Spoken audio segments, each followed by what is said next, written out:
Welcome to the latest episode of my reviews series. This time I look at Jordan Peterson's attempt to deconstruct the Book of Exodus. As many know, Peterson is ridiculously hard to pin down on what he believes, and several channels have dissected his word salad, including my 6-part deconstruction of his Genesis series.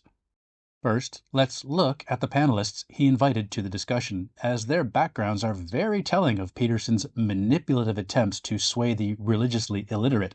His selection of like-minded godbothers immediately gives one pause, as the panel is stacked with believers who parrot Peterson's dire warnings of a society abandoning Judeo-Christian ethics.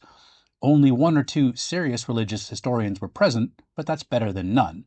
There is also a noticeable absence of textual scholars of the Hebrew Bible, like Yale's John Collins, who would have provided useful insights and brought some measure of balance to the discussion. Surely the absence of such scholars was deliberate. Finally, the talk was sponsored by Ben Shapiro's Daily Wire and Hallow.com. I am sure viewers can do the math themselves of what is coming. Let's listen to a few introductions by the panelists and their stated beliefs. And I teach the philosophy of religion. And I think there's a crisis in our culture, and the crisis is linked to a certain ignorance of the very backbone of our own culture. And the Bible is very much at the core of our cultural heritage. Dennis Prager openly admits his bias. I am living my dream in my life being here, and that is to spread the Torah to the world. I am a religious Jew. I was raised, and I still believe that the Torah is from God.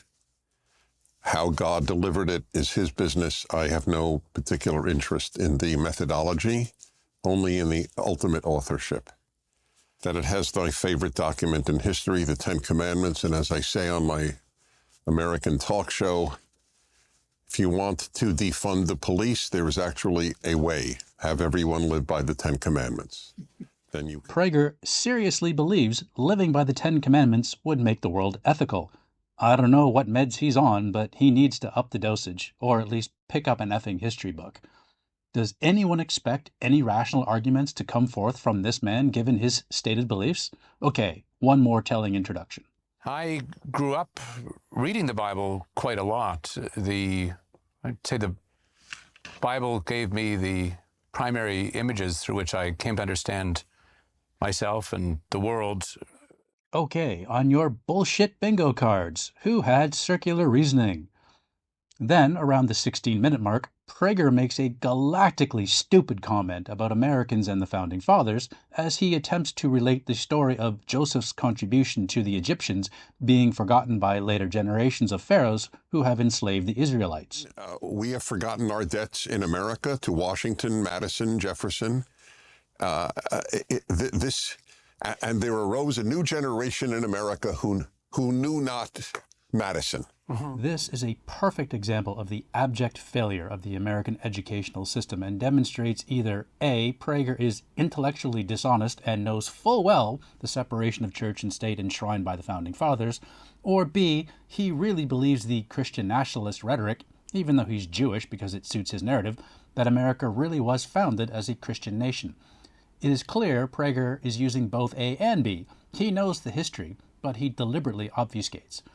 Recently, Rationality Rules did a video calling out Prager for his dishonesty regarding references to slavery in the Bible.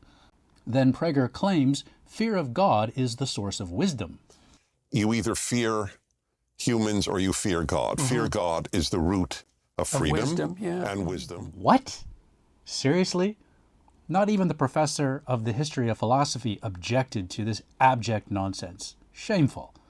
Then Peterson makes an admission but fails to realize he has completely undermined his and Headley's argument in the introduction.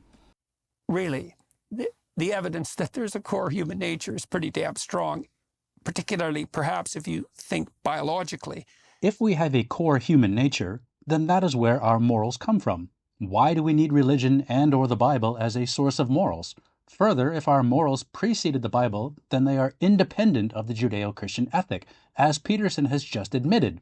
It's a core element of our nature. So all this scaremongering about the crisis of abandoning our heritage is just that, scaremongering to those whose minds are primed to be receptive to this indoctrination. Further, there was not a single mention by anyone, not even from the historians of religion and philosophy, about the lack of historicity of the Egyptian captivity and Exodus. Every single person at that table talked as if these events really happened. The closest they came to a metaphorical understanding was from Blackwood near the end of the discussion. This is, in a way, showing us that the text is itself a liturgical creation of our own subjectivity, our own memories, such that we can make sense of our lives here and now. Well, the text resonating today actually echoes what Rabbi David Wolpe stated in his 2001 Passover sermon, in which he denied the historicity of the Exodus narrative, that the story of struggle and suffering is eternal and is meant to give us hope in each era that things will get better with faith.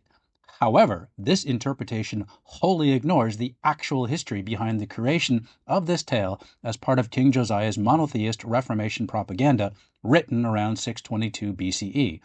Finally, near the end, Peterson talks about people needing to hit bottom before they are open to receiving God. He is referring to the Sermon on the Mount from Matthew 5:3 and the verse about blessed are the poor in spirit. And it means something like those who have been brought low enough to be humble enough to be ready to receive.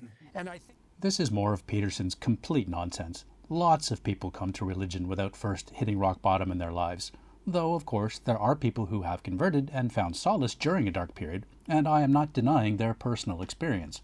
Peterson is, of course, conveniently ignoring, as he always does, the fact that not every person who hits rock bottom and turned their lives around had a religious experience, whether those were non-believers or people of non-Judeo-Christian faiths.